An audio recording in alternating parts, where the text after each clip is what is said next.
Welcome back to the Mental Game of Poker podcast. I'm your host, Tendler, back with another fantastic show. Today my guest is Team PokerStars pro Vanessa Selbst, who is fresh off a huge start to the year with a $1.4 million winning trip to the PokerStars Caribbean Adventure, the PCA. We talk about a lot of things related to performance, including a high level of discussion on how she actually manages her energy to, rather than playing in the zone all the time, try to play in the zone at the most important times. She, like I do, believes that it's impossible to play in the zone or even play your A game all the time, so she doesn't even try. In fact, she purposely has developed an incredible strategy to get herself to play at her best at the most important times rather than trying to do it all the time. We also talk about maintaining her passion and enjoyment for poker through kind of the ups and downs, as well as how she sets goals and judges them. For those of you who play on PokerStars, you can actually get my books for free using your frequent player points. For information on how to do that, just go to jaredtendlerpoker.com/TMGP free. And you can also actually get the audiobooks for free as well. So there's information on how to get the book from PokerStars as well as the audiobook for free. And in the next few weeks, I have a number of great guests coming up, so make sure you're subscribing to the podcast on iTunes to make sure you don't miss it. Here is my interview with Vanessa Selbst. Vanessa, thank you so much for taking time out of your busy schedule to talk with me today. I hope you're staying warm here in New York City. It's been quite cold here. Yeah, absolutely. Sitting here talking to you is better than being outside. So, no, I'm happy to be here. I'm excited. I've read some of your book. I don't really ever finish things, but I got through like more than half of it, which is like a lot. So I'm really excited to be able to join you today. Oh, wonderful. Well, I want to congratulate you on your performance down at the PCA. It's a heck of a start to the year, final tabling the high roller and the super high roller, as well as cashing in the main event. And your performance there kind of got me wondering, were you in the zone during that run? And is that something that you try to play at that level more often and get yourself into that state of mind? Yeah, I mean, honestly, it's been something that I've really been working at over the last couple of years, is like playing my A game more often and actually kind of picking the spots when I want to play my A game. I think that there's this idea that you can just perform at your best and all the time. And I don't really think that's true, at least not for me. It's incredibly mentally taxing to do so. So I've just started taking different steps to like play shorter. I've started late regging tournaments more often. Really just knowing when to focus. And I really feel like in the moments that it's mattered, I've been really, really in the zone in the last few months. Actually, kind of in the last year, I feel like I've mostly been really in the zone. And then I was like running bad in the beginning of the year, and I've just been running extremely well now. So my results are kind of reflecting that new focused mentality that I have, I guess. That is fantastic because helping people get in the zone more often is something that I've been a big advocate for of late. So it's exciting to me to hear you say this. Can you maybe talk about a bit what you've worked on over the last year to make that happen more often for you now? Yeah, I mean, I think one of the things that I always talk about that's really important for me is knowing when to play and when not to play. I play much less volume, I think, than a lot of other players, and that works for me. Anytime that I try to play too many tournaments or too often, it doesn't work well. I need to refocus and kind of keep balance by coming home, spending time with my friends. I have a lot of friends from outside of the poker world that I only get to see when I'm not playing poker and traveling. Focusing on other side projects that I have that are really big passions of mine, like nonprofit work and things like that. Just being active, all of those things are really important to me. And in times like the World Series this past summer, I kind of lost sight of that, and I was playing a lot of tournaments when I didn't want to be playing, and I wasn't even bringing my B game, let alone my A game, and it just wasn't a recipe for success. And on top of that, I wasn't very happy, and so it's always been a tenet of mine to really just only go and play when I want to play. And over the past, I guess, since the World Series, I'll go to a tournament stop, I'll go to an EPT or something, and I'm usually playing maybe one or two side events. Obviously I feel extremely fortunate that I have the luxury of being able to do that. But, I think a lot of players, even if they do feel like they need to grind more, they feel like they need to grind every single thing. And there are some days you wake up and, when I wake up and I just say, I really don't want to play today. And I just don't now because I know that if I go play, I'm just not going to play well. Another thing that I've done is, as I mentioned a brief moment ago, is I've started late registering for tournaments, which has been working out extremely well for me. I used to have this idea that, if I late reg, first of all, I'd miss a lot of value from the more recreational players that might lose a lot of chips in the early levels. And also that I would lose out on a lot of information that might help me later. And that's all true, and those are some negative aspects to late registering for sure. But I'm just in the mindset that that's offset by the benefits, which are, late on a day one at 10 p.m. or 11 p.m., I'm going to be much sharper than I would be otherwise. And in addition, if I'm going to be playing a 3 or 4 or 5 day tournament, it really makes a huge difference whether it's 4 long days or 3 long days. Like I find it much easier to perform better at the end of a tournament if I've given myself a bit of a break earlier on. So it's kind of making those decisions, really thinking about my performance over bigger sample sizes of playing both ways. Playing full day ones and not full day ones, and I've just had so much success with the latter that I'm kind of just going to stick with that for now. This is all great stuff, and there's a lot I want to follow up on. And part of what you've mentioned too, I read it in a blog that you recently wrote about your goals for this year and kind of reflecting on last year. And you mentioned that you put too much pressure on yourself in the past to play every event. Like, where do you think that pressure came from? It actually came externally. I think from spending more time around other poker players. I never used to feel pressure to play a lot of events, especially because when I first started, I wasn't even a tournament player. I kind of dabbled in tournaments for fun. And then as I became more of a tournament player, I didn't really know. I didn't have friends that were tournament players. I didn't know about like side events and things. I would just kind of go to a stop and just like play the main. And then I obviously started like figuring out that, in order to make it worth it to travel, you kind of have to play all these different events. But it's just like a different mindset of other people. And especially going into the World Series, I think there's this idea, okay, like that's the time to work. Like that's the time you got to win bracelets. And there are so many events. And there's so many events that are so great. And you could play 2 a day if you want.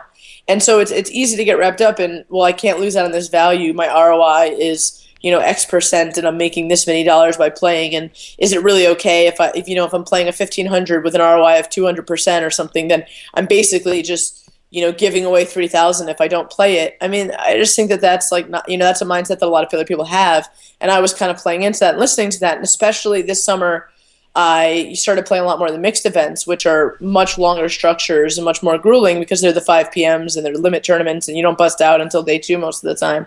And so I found myself just basically playing every day. And it was also a combination of that and just running bad in terms of like I would pretty much play the noon.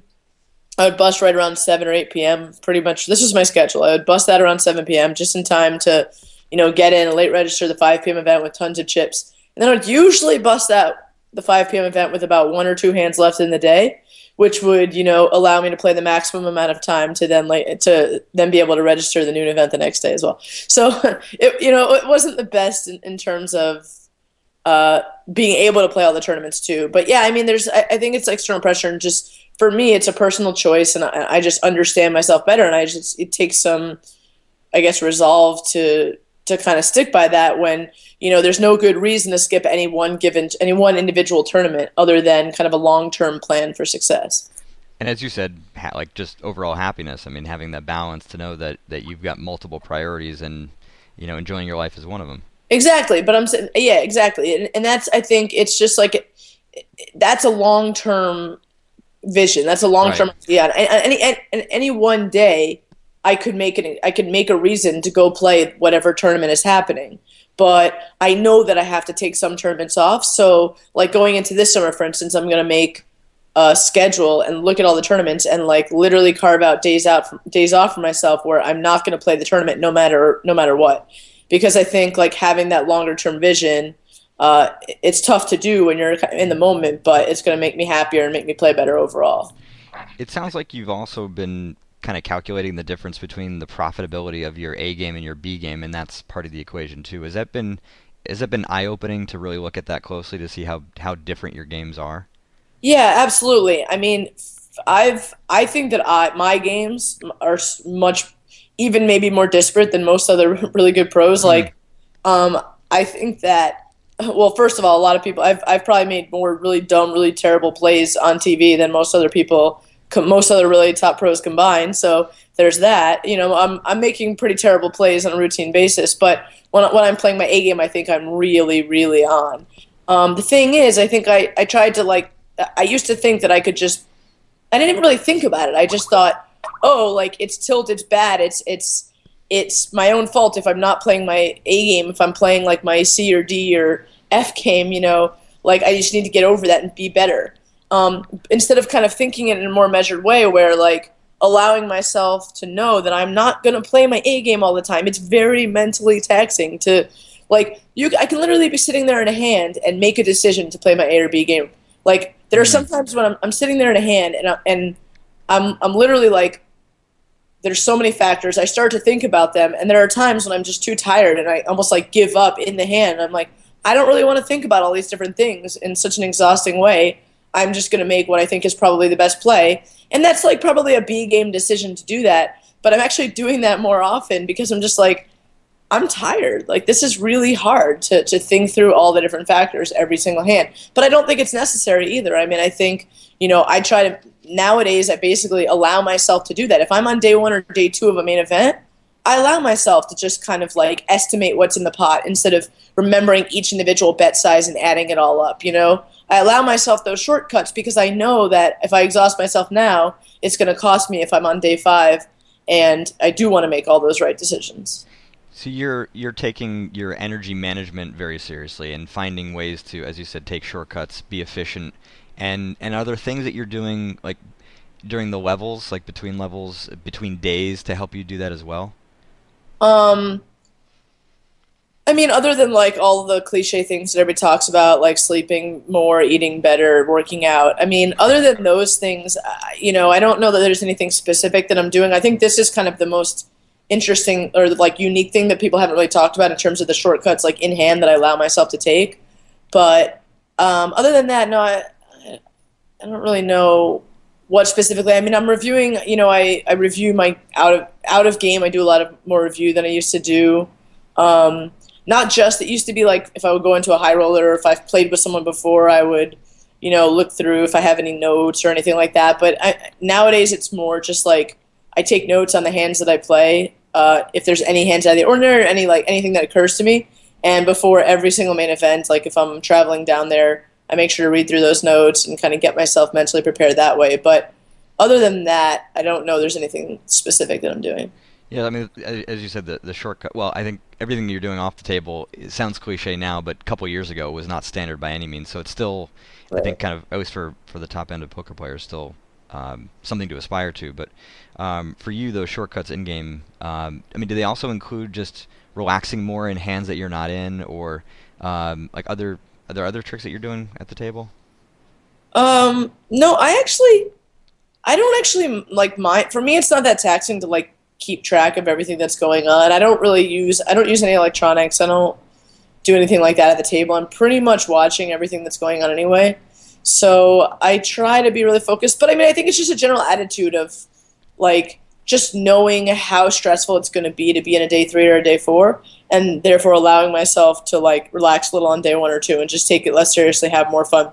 On a high roller, obviously to be lucky, we're all lucky to make day 3 or 4 of a main, so it's not as important. But with a high roller, I'm playing a lot more high rollers nowadays. That's where it really comes into play because day 1 is just much less important still important, but the decisions are worth far less than day 2 or 3. And it's not rare at all that I'm going to make day 2 or 3, and I know that like every decision I'm making is worth like high 5 figures, low 6 figures, and so just kind of energy management there. Although it's not that hard to focus for the entire high roller, but like at the end of this PCA, for instance, there was a spot where it was actually like the end of day 2 of the high roller, the 25K, and I had just played like 9 days in a row of 13 hours a day with no break at all, or 12 hours a day, or whatever it was. And there was a spot that I thought was really, really close, and I just folded because I was tired, and I was just like, I just want to go to bed. I might be giving up a little bit here, but like what it would do to my psyche if I made the wrong decision, and then I would know that I did it because I was tired if I had to play out the hand. I just folded the hand pre-flop, and I didn't really, and I think maybe that's bad, maybe that's good, but honestly, it was like I was tired. Like, Well, you were calculating like mental game EV there. yeah, maybe it was lazy, man. I don't know, whatever it was, because there Yeah. was like 1 day left of PCA at that point. But mental game EV. Like, I knew that if I made the wrong decision because I was tired, it was gonna like haunt me the next day, and Yeah. I couldn't afford that going into the final table with the final 14 players in the 25K. Makes perfect sense. Yeah. So you have pretty much won everything in poker. How do you manage your own expectations and setting goals when you're in the position that you are now? I just try to. I kind of take a different approach than some of the other people that have talked about goals in the poker world. I try to just set really attainable goals, things that I have control over. I think in my goals blog, it said that like I'd like to win an EPT main event. That should not be confused with like it's not my goal to win an EPT main event. I mean, it's a goal, but it's not like something that I'm going to hold myself accountable Right, for. you're not going to feel like the years of failure if it doesn't happen. Exactly. What I will feel like years of failure. In any year, I've managed to do this consistently. Maybe I need to set higher goals, but I always say I want to make at least 3 major event final tables. That means there's a few high rollers a year that count for me as major events, and then mostly like any other main events, WPTs, EPTs, whatever. So as long as I'm like consistently putting myself in contention to win, I don't feel like a failure if I haven't won. There have been quite a few close calls recently. Obviously, the second at the WPT Borgata, third in both of these, but especially the second one where I really wanted that back-to-back title again. Obviously those are disappointing, but I don't consider them failures at all. I mean, I'm, just consistently putting myself in that spot, and, that's really what I have control over. And as long as I'm doing that, and I'm also playing my A game anytime I'm in the final 3 tables of a major tournament, or really final 5 tables of like a main event, or final 3 tables of a high roller, as long as I'm not making any. My goal is to not make any mistakes once I'm at that stage of a tournament, I would say. And, obviously that's I think that is one of the highest goals that I set for myself. And I don't always live up to that, obviously, but basically making sure that I do everything in my power that I can to put myself in a position to make the best possible decisions at the stages that it matters the most. That sounds great. Yeah. And also like not missing spots. Like I guess another thing that we haven't really talked about, but that's another like shortcut that I take, not just like not calculating the pot size or whatever, but there might be a great spot. And when I say a spot, I'm talking about like a really kind of high level, like this person already like raised and someone called, and I'm sitting there with like kind of air, but I know like, or with air basically, but I know based on stack sizes, the first guy is likely to have a slightly stronger hand. He's going to be worried about the guy behind him, so I can get him off that. And then the second guy's range is slightly weaker, so given that I'm raising a three-way pot, I can get him off that. Like, those are kind of complicated spots and difficult to pull the trigger sometimes with air. And I routinely pass up on those spots, like on day 2 or day 1, just because, A, people are folding less on those days, but B, once again, those are the spots that, to identify all of them really takes a lot of energy. Those are the kinds of things that if I miss one of those when there's 3 tables left in a main event or a high roller, I consider that to be a mistake. Because that's the kind of thing where like I need to be taking every single one of those spots that I can find, because that's where the edge is. And the difference between taking one of those and missing one of those could be like a $100,000 difference. And so that's kind of what I mean when I'm talking about playing my A game all the time in those levels. And that's a big difference. It makes perfect sense. What do you feel like is driving you now? How do you maintain the passion that you have? Even, I mean, I can hear it. It's in you as you're talking about competing at this level. Like, where does that come from? How do you maintain that at this level? Yeah, I don't know. I mean, like I said, I think part of it is just like taking enough time off that I'm still really happy and really excited to play when I go play. So you still have like a deep love for the game. I mean, what is it about poker that you? For sure. I've always really loved the game. I don't understand. I mean, I think most of the people that play pro loved it when they started, and I think a lot of people that have lost sight of that, that's really unfortunate, because it's a really fun game. The strategy elements, the psychological elements. I mean, the same reasons all of us really love poker.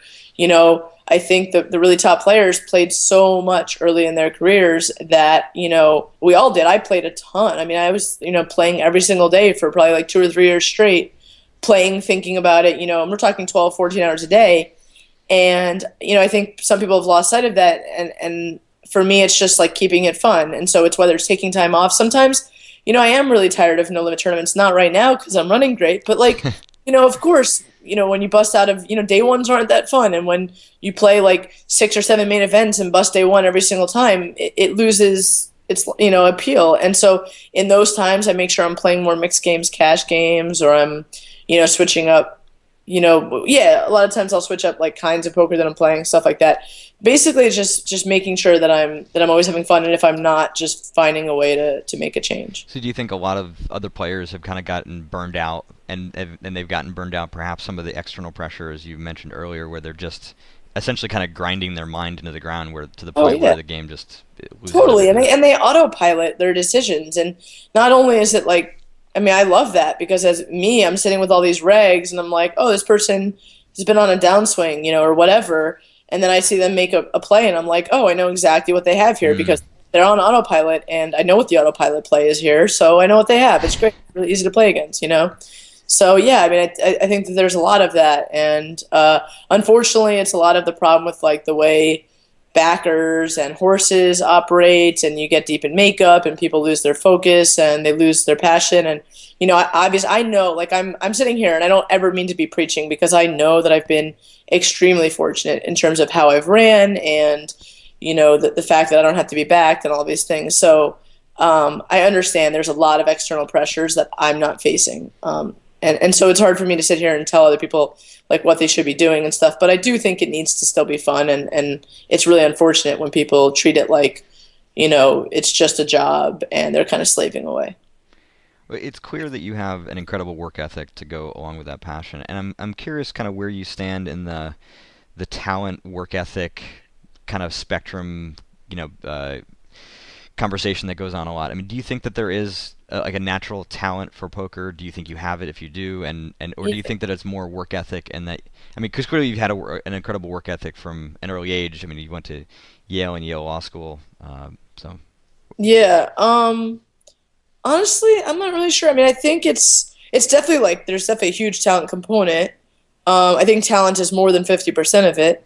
I don't know how I would quantify it. It's really tough. If you don't have both, you're not going to be at the top.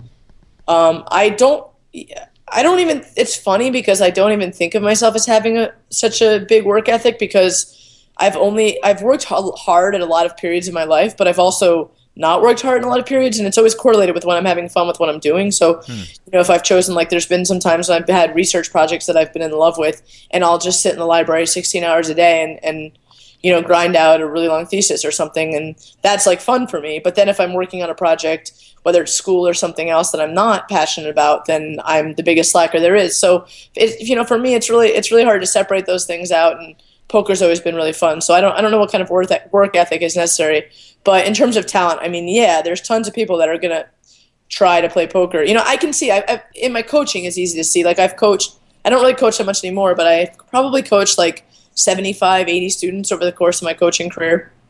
And there are people that would come to me, and I knew based on just raw talent that this person was going to be an instant success. And there's a lot of people that came that worked really hard that I was just like, had to level with them and be like, I don't think this is for you. I think there are so many kind of innate abilities. Like, if you're bad at math, you're just probably not going to be a good poker player. Like, if you don't have a great sense of deductive reasoning, you're probably not going to be a great poker player. So there's definitely like a lot of raw skills that are necessary for sure. What were your goals before poker became like a real option for you? My goals. Well, I was always going to be a lawyer. Okay. That was the plan since I was like 5 or something. Like, I always wanted to be, ever since like high school, I would say I wanted to be like working in social justice, and I volunteered after when I started playing poker. I went to volunteer doing like social justice work, and then I was like, this is stupid because I can't accomplish any of my goals without a law degree. So that was kind of always the path that I thought I was going to take. And then, poker got in the way, like you said. And is it fulfilling for you now to know that you? I recently read that you started a nonprofit called Venture Justice, kind of getting back into that social justice world. Yeah. Is it fulfilling to be able to do that now? Yeah, that's amazing. I'm really happy. Like, I wish that I could be a little more hands-on. So Venture Justice is actually a foundation that I started quite a few years, not quite, 4 years ago.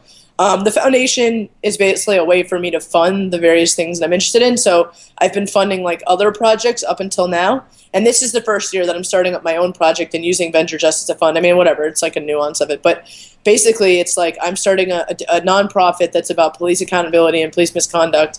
And it's because like venture justice has made me happy. Sure, it's I'm really happy that I've been able to fund really cool like civil rights projects, but it hasn't fulfilled me in the same way that like doing hands-on work and knowing that I'm creating something myself and making a difference myself does. And so this past year where I've been spending more time kind of developing my own idea and working, not just sending a check, but actually like working with various people and in the actual development of the project, I think that is incredibly fulfilling. And that's been, I think, I know it sounds cheesy, but you talk about my poker success and how well I've done in the last year. I mean, in the last like several months, I think feeling like I'm accomplishing goals off the felt that have been really important to me for a really long time in a hands-on way. I think that has also contributed to my on the felt success. Yeah, what do you think has been like? What has led to that, do you think? Is it that you've had these ideas in your mind and now suddenly you're actually doing them, so you kind of have stuff off of your plate, or is it the enjoyment that you get from doing it? Yeah, I don't know. Yeah, I think it's like I feel honestly I grew up in a community where they valued social justice like ideals a lot. I've always had those values, and I've always had a lot of guilt about choosing poker as a career. My other career path was going to be some kind of civil rights lawyer, public defender, something like that. And so I still have feelings of guilt about it, and I think they nag at me. And I know it's kind of crazy because like people think that I'm obviously accomplished as a poker player, but to me that's not enough. And so I always paid lip service to these kind of ideas and ideals and values that I've had, and it felt almost like empty and shallow and meaningless when I would talk about them, but I wasn't putting them into action. And now I just feel like now that I'm actually spending time working on those things, I just feel more complete. I don't know. It's really hard to describe it. It sounds cheesy, but it's just like I'm fulfilled in a more real way, and I'm able to just have more confidence just in everything. I don't know. No, I understand that. I mean, I think when there's a part of you that is that big that's not getting enough attention, really, it nags at you. It's like a kid. Right. It's like a kid begging for attention, and it's just. Well, yeah, totally. And also it's like people would ask me about it in interviews, like, because I've talked about it. I went to law school to be this kind, to pursue these ideas. So it almost felt like I was like lying to people. I was like, oh yeah, I have these values. Then it's just like looking at my life and being like, but I'm not actually doing anything about them, and so it's just a big difference now where yeah. Well, it's great to see the result, and I give you a lot of credit for basically putting your money where your mouth is, or I should say putting your time where your mouth is, because it was before it was just your money. Yeah, exactly. Yeah. Thank you. Well, I want to thank you again for coming on, and wish you the best in fulfilling your goals this year and beyond. Thank you so much. I look forward to doing that, hopefully. I think the concept of mental game EV is something that doesn't really get talked about very often. And I think it's an interesting one because very often players are looking for like the mathematically correct decision, or sometimes they don't feel like they should be making decisions based on their own best interests overall. And whether it's in Vanessa's case where it's the sort of mental game EV of not focusing as much early in a tournament, or a player playing in the end of a long cash game where they may decide to take the lower variance option because the higher variance option may come with the risk of tilt, in which case they might end up playing for much longer and losing a lot more. So thinking for yourself about your own mental game and some of the decisions that you might make that might make your mental game worse, which might lead to poorer decisions and perhaps more lost money, I think in the short run is a very wise decision. In Vanessa's case, it's not really a short-term decision, it's a long-term strategy. So you can look at it either as a short-term strategy for yourself to help you manage your mental game, or in Vanessa's case, a longer-term one. I want to thank Vanessa again for coming on the show today. It was fantastic to talk with her. And if you're not already, make sure you're following Vanessa on Twitter at Vanessa Selbst, or check out her website, vanessaselbstpoker.com. Once again, for those of you who have not picked up either of my books, you can get them for free using PokerStars frequent player points, or you can get it for free on audiobook, and just go to jaredtendlerpoker.com /TMGP free, and there's more information there on how to get the books. That's it for today's show. I wish you all very well, and I'll see you again next time.